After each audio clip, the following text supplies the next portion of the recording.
Hola amigos y amigas, bienvenidos a Grandes Cuestiones Filosóficas.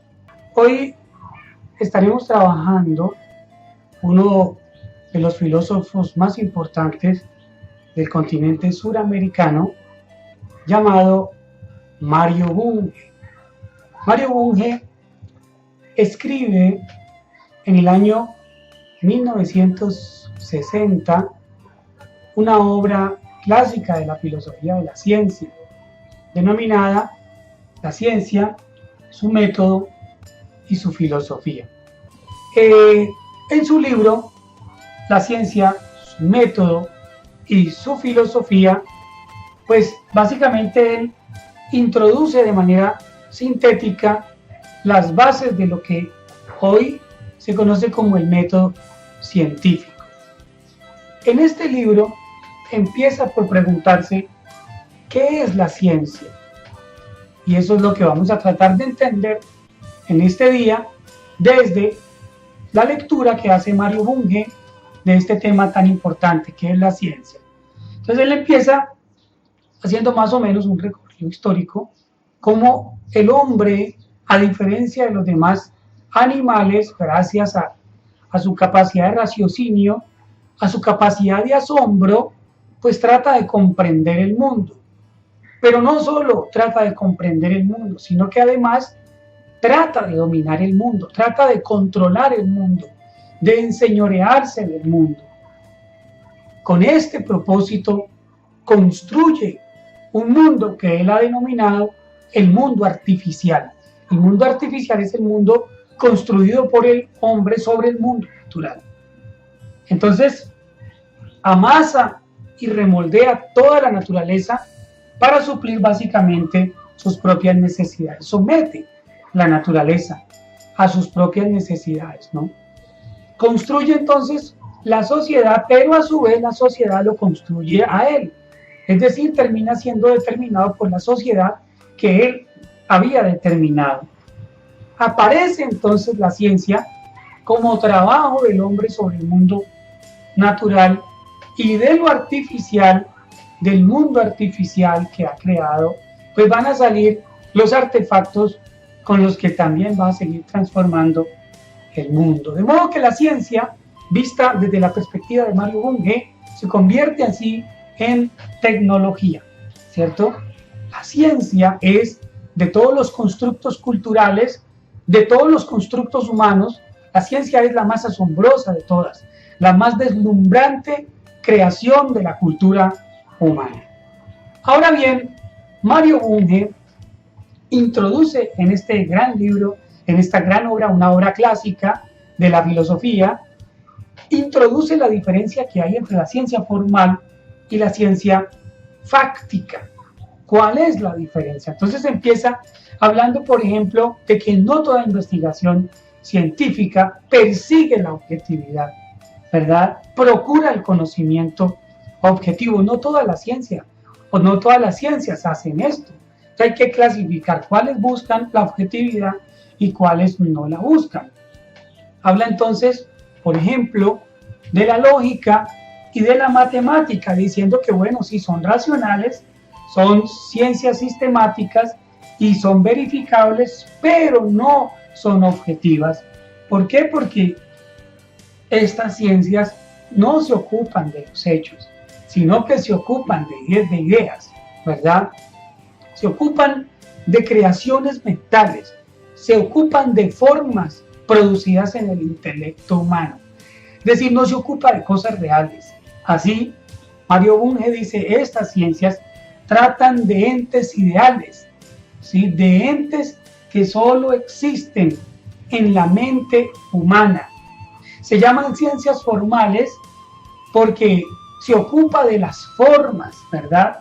Las formas son objetos pero ideales, no cosas, carentes de materia, carentes de cuerpo, presentes en la mente, ausentes en el mundo natural.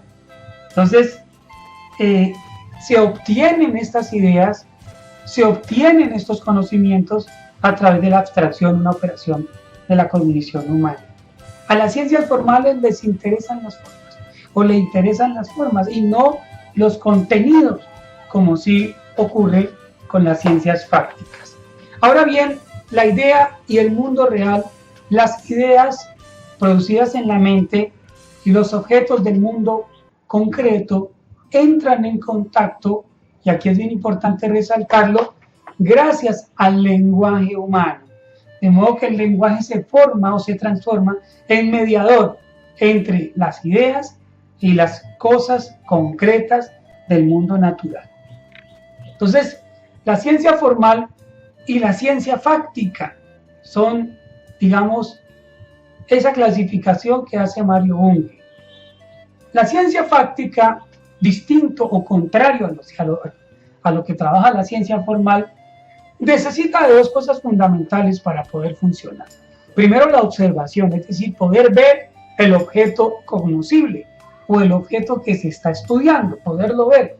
Y segundo, poderlo experimentar, poderlo tocar, poderlo abrir, poderlo mirar en su interior, poderlo descomponer en sus partes mínimas, ¿verdad? Tocarlo, acercarse a él realmente. Son dos características esenciales de la ciencia fáctica, con el objetivo de poder confirmar sus conjeturas. Entonces el conocimiento fáctico, aunque es racional, es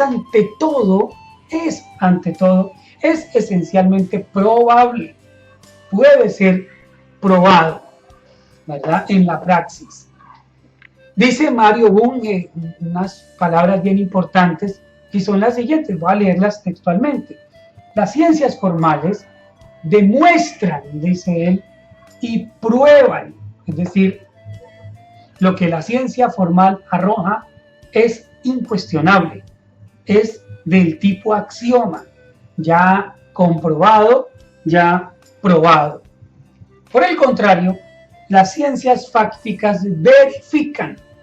¿Qué significa verificar? Pues llegar a tal punto de concluir que es cierto o que es falso lo que la teoría está diciendo. Es decir, confirma o desconfirma las teorías o las hipótesis, ¿verdad?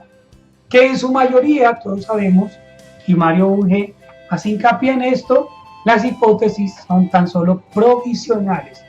Una ciencia, una teoría es provisional, mientras llega otra ciencia que la supere, ¿verdad?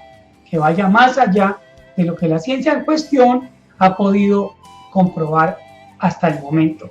Así se han superado muchos paradigmas científicos, así se han superado muchas teorías a lo largo de toda la historia de la humanidad.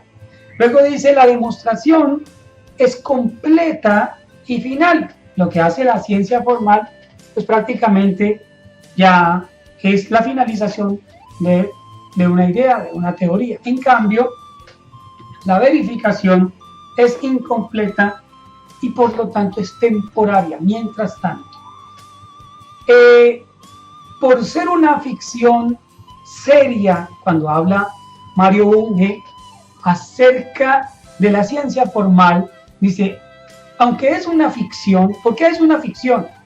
Bueno, porque sus objetos son creaciones mentales, es una ficción porque trabaja con cosas no reales.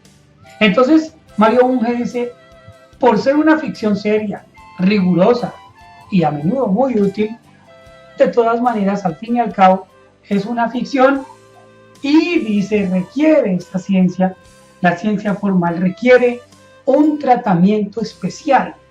Como quien dice, vale la pena dedicarle un libro aparte para mirar los pormenores y los pormayores de lo que es, pues en términos generales y también precisos, lo que es la ciencia formal. Él se va a ocupar de la ciencia fáctica, es su interés. Por eso en el libro desarrolla, ¿verdad?, todas las características de lo que es la ciencia fáctica. Entonces recopilemos. La ciencia formal trabaja con producciones mentales y demuestra y prueba. Mientras que las ciencias fácticas trabaja con los hechos, con las cosas concretas, reales del mundo natural, de la naturaleza, y todo lo que dice lo verifica, ¿verdad? Lo verifica. Ahora bien, Las ciencias de la naturaleza o las ciencias de la sociedad, que son las ciencias fácticas, son esencialmente racionales y son esencialmente objetivas. Veamos qué significa lo racional y qué significa la objetividad. Debe entenderse por racionalidad que la ciencia está constituida por conceptos, por juicios y por el raciocinio, y no por sensaciones, y no por imágenes o por pautas de la conducta, etc., sino que está fundamentada en conceptos, juicios y raciocinios. Las ideas con las que trabaja la ciencia fáctica pueden combinarse, ¿verdad?, de acuerdo con un conjunto de reglas lógicas, con el fin, dice, de producir nuevas ideas. Estas ideas no se amontonan caóticamente, no. Una de las características de la ciencia que vamos a ver en el segundo video, en el segundo capítulo, tiene que ver con que la ciencia es sistemática, es decir, es un conjunto ordenado de cosas. Esas son las características de esta ciencia. Muy bien, entonces, eso es la racionalidad. Ahora bien, la objetividad es que las ideas concuerdan aproximadamente con el objeto. Cuando yo estoy estudiando cualquier objeto, por ejemplo, yo estoy estudiando este puntero o este control, ¿verdad? Y lo que yo digo de él debe aproximarse a lo que el objeto es en sí mismo. Esa es la objetividad, ¿verdad? Eliminar el encantamiento de las palabras y ser muy riguroso, muy claro en los conceptos.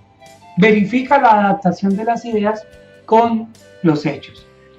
De esto se encarga la primera parte del libro de Mario Bunge, La ciencia, su método y su filosofía. Los invito para que veamos el siguiente video, donde desarrollaremos las 15 características de la ciencia fáctica en la palabra y en la filosofía de Mario Bunge. Muchas gracias y espero que sigan con nosotros.